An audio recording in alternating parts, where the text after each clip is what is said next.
Now on News Channel 6 at 11, a child attacked by dogs in Columbia County. We'll hear from the boy's mother. Plus, a look at human trafficking in South Carolina, what the Attorney General says about the numbers. And the dogs are back-to-back national champions. We'll hear from fans as your News at 11 starts now.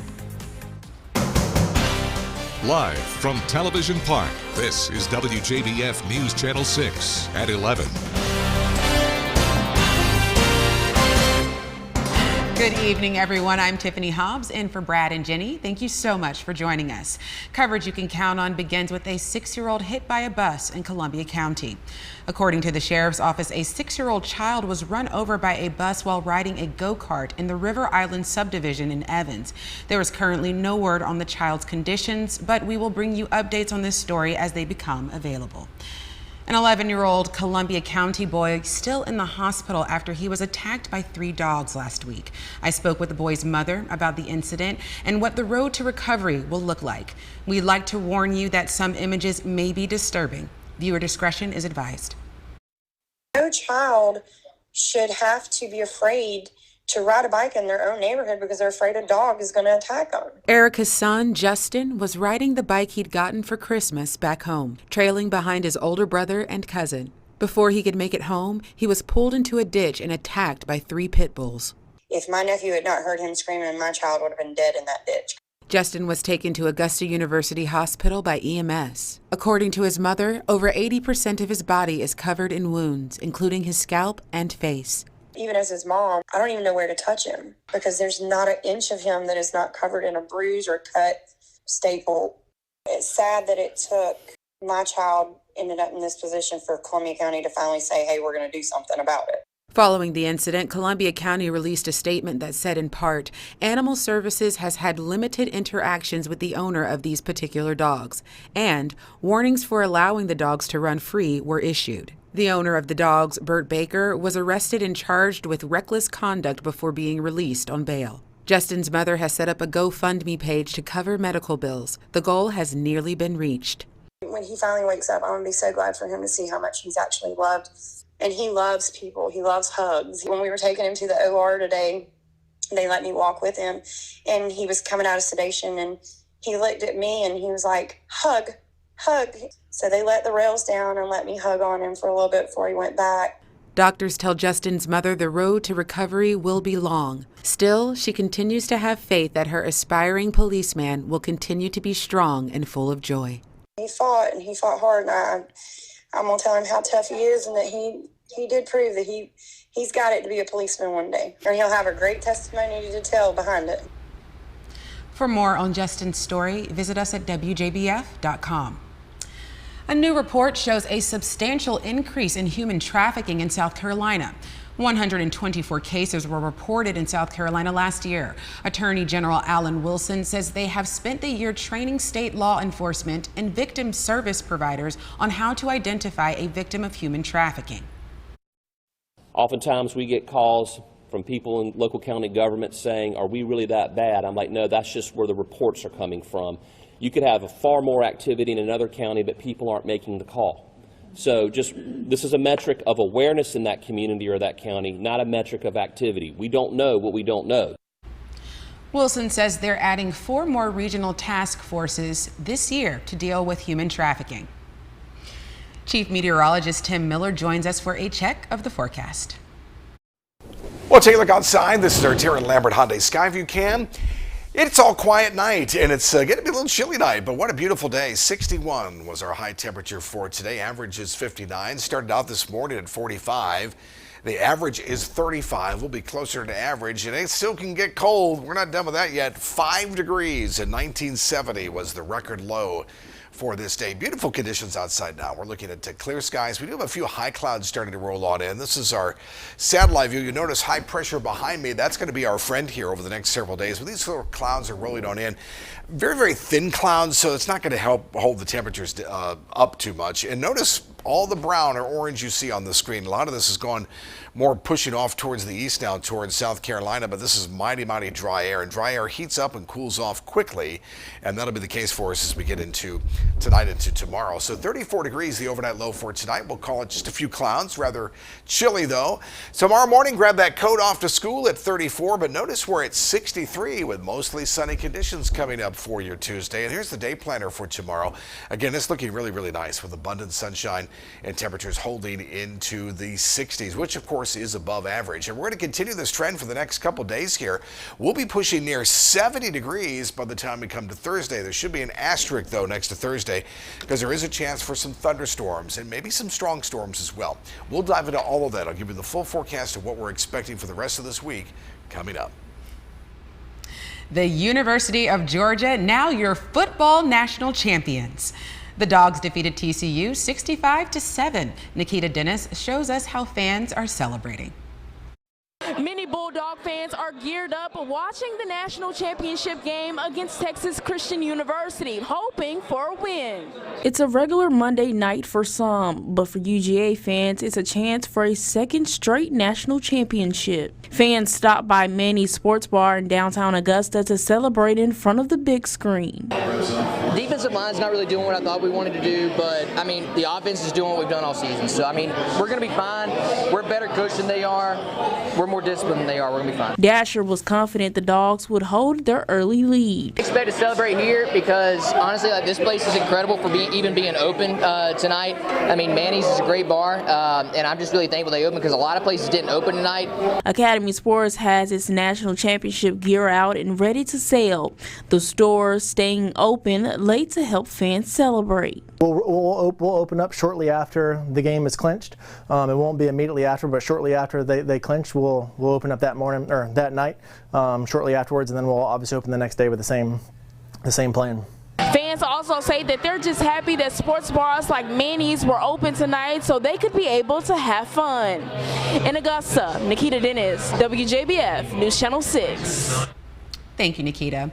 The state of Georgia has a new Speaker of the House. John Burns elected today to replace the late David Ralston, who died last fall from an unexpected illness. Setting the tone for the next 40 legislative days, both the Senate and House also conducted administrative duties, including picking a secretary and other business roles. State lawmakers say health care and education form the bulk of the state budget, with more than 50%, and that ratifying the budget is the only constitutional duty. One of the things I want to make sure is that the funds that we've had allocated for the Veteran Affairs Cemetery in the Augusta area, that stays in the budget, and hopefully we can get with the Congress and the federal folks that they can help fund the rest of that portion. State lawmakers say they will also talk about runoff elections and how best Georgia can manage future voting. The legislation will meet again on Wednesday. Coming up, new laws for Georgia food trucks. How the changes make it easier to operate statewide when we return.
Now, your most accurate forecast with WJBF Live 5/6. Well, I hope you enjoyed that sunshine today because it's going to be around for tomorrow as well. Warming up just a little bit each and every day here as we go through the next couple days.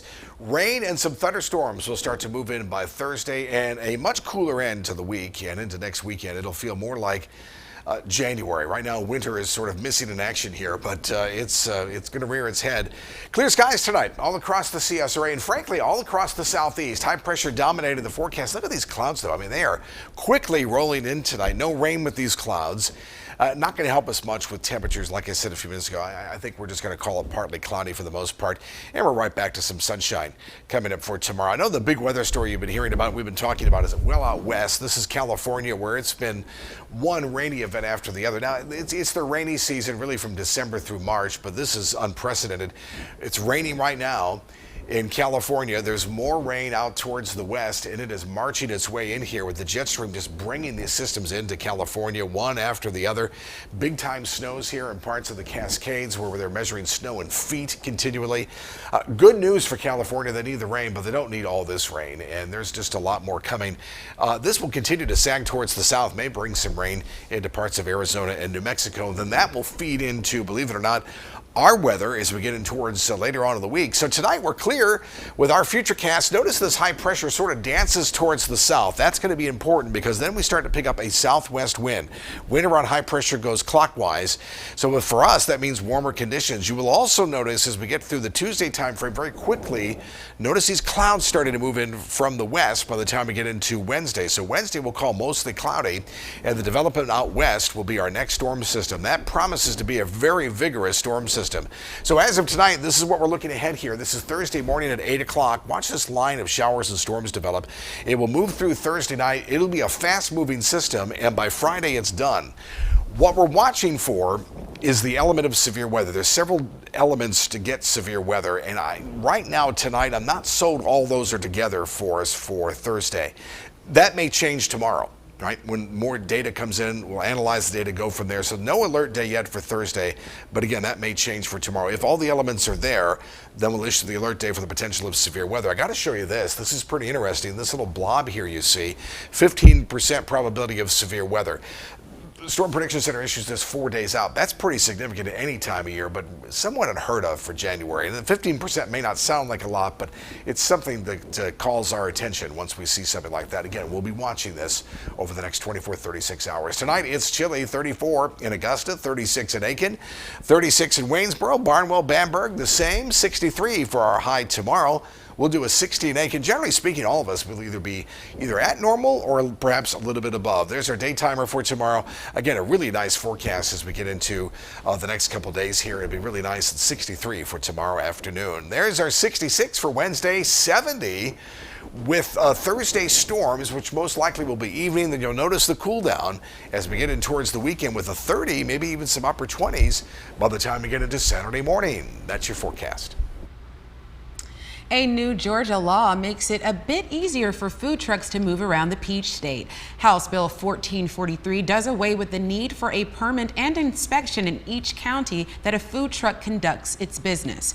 Food Truck Association of Georgia President Tony Harrison says the change creates something like a statewide permit. A food truck only needs one permit in the county it is based in, and then only needs to complete one form when they do business elsewhere.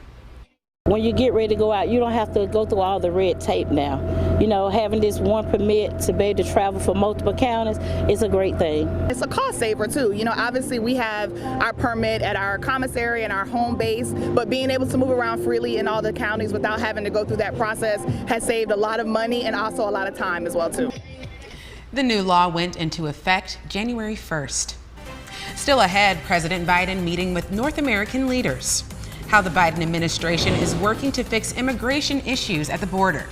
But first, the winning numbers for tonight's South Carolina lottery are pick 3, 4, 3, 4. And the pick 4 winning numbers 2, 1, 6, 3. And your fireball is 7.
President Biden absent from the White House this week as he continues to focus on immigration. The commander-in-chief is currently meeting with North American leaders. Basil John reports from our D.C. bureau.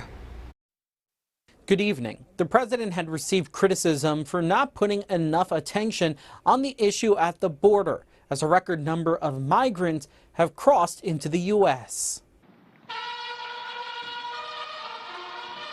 President Joe Biden is in Mexico City Monday to take part in the North American Leaders Summit. The stronger and safer we both are is when we stand together. The visit comes as the administration tries to build strong cooperation with other countries to deal with the southern border crisis, including our joint action to address the plague of fentanyl, which has killed 100,000 Americans so far. Sunday, President Joe Biden visited the border with Mexico for the first time as president. While on the ground, he spoke with border agents at the Bridge of the Americas and learned about their efforts to detect illegal drugs. They need a lot of resources, and we're going to get it for them. Later, he walked along a section of the border wall before briefly visiting a privately run migrant services center where recently released individuals find food and support. We are here because our immigration system is broken, outdated, and in desperate need of reform. The administration says for now it's focused on tightening enforcement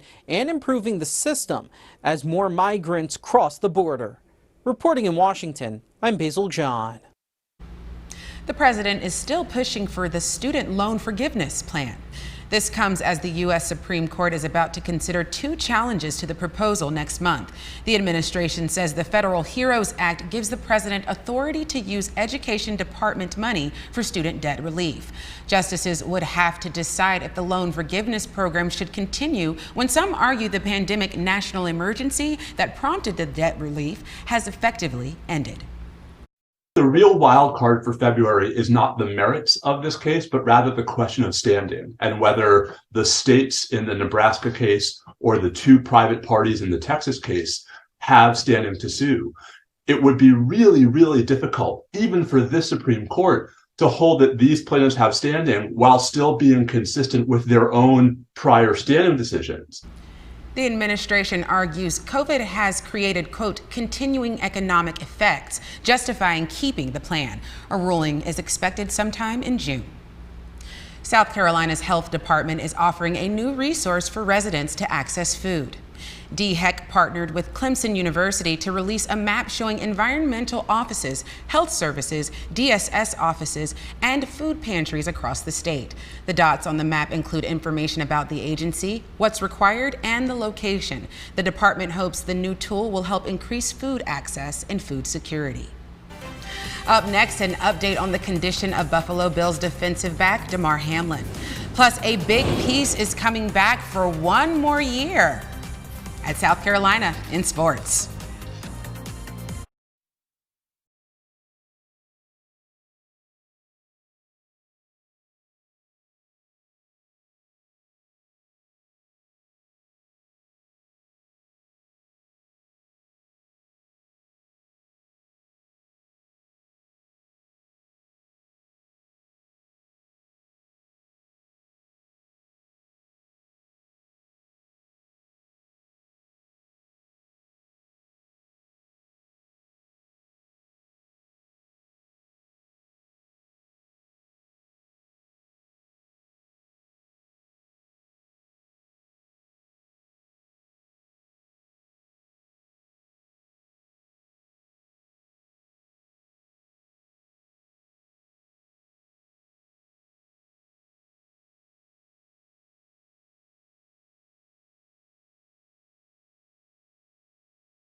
Now, WJBF sports coverage you can count on.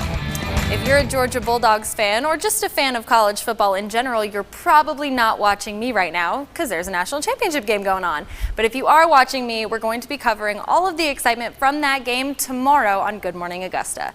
Right now, let's talk about some news regarding a local star. Former Evans star Derek Canteen, who entered the transfer portal in December, has found his new college football home. The former Georgia Southern Eagle will be playing for the Virginia Tech Hokies in 2023.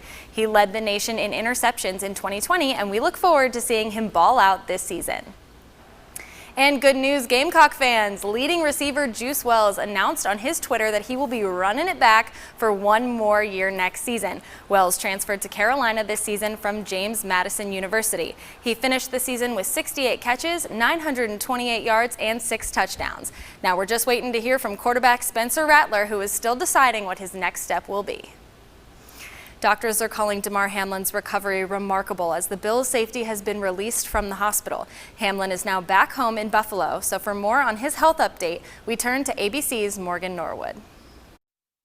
One day after the Buffalo Bills' triumphant return to the field, Damar Hamlin, back in Buffalo, transferred to a hospital in his team's home city after suffering a near-fatal mid-game cardiac arrest in Cincinnati 1 week ago. I can confirm that he is doing well, and this is the beginning of the next stage of his recovery. Sunday's game dedicated to Damar, with players and fans donning his number 3.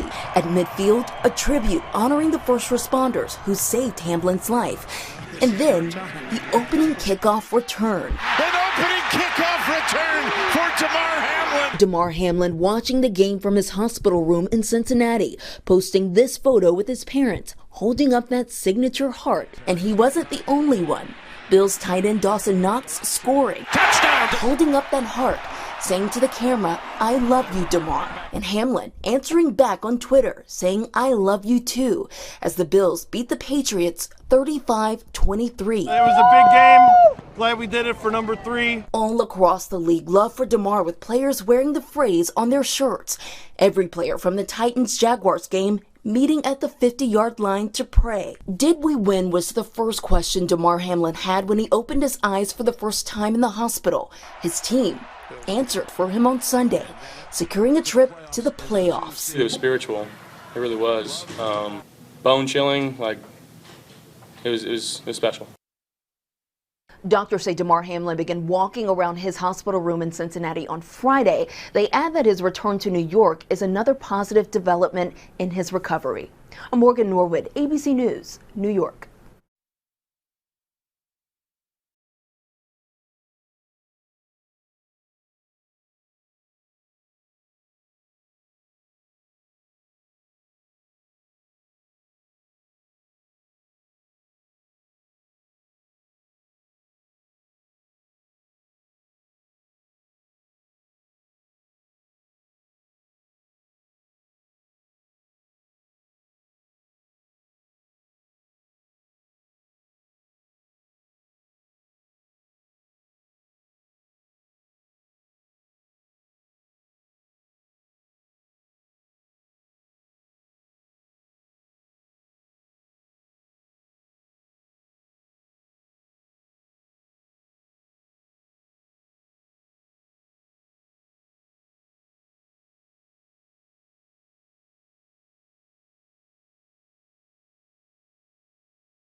63 degrees tomorrow. Really nice day with plenty of sunshine. Increasing clouds for Wednesday. There's our thunderstorm chances, although warm and humid for Thursday. That may become an alert day. That's something we'll be watching, and we'll talk more about that as more data comes in over the next 24 hours. Turning much cooler, though, by the weekend. That's your forecast.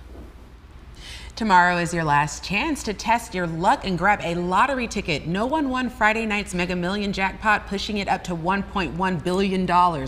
This Mega Millions prize is now the third largest in U.S. history. Game officials say the odds of winning are roughly 302 million to 1. You have until 10:45 p.m. Eastern Time tomorrow to get your ticket. That is our report for now. Thank you so much for watching. Be sure to download our mobile app and breaking news for weather. Our next news is at 4:30. Good night.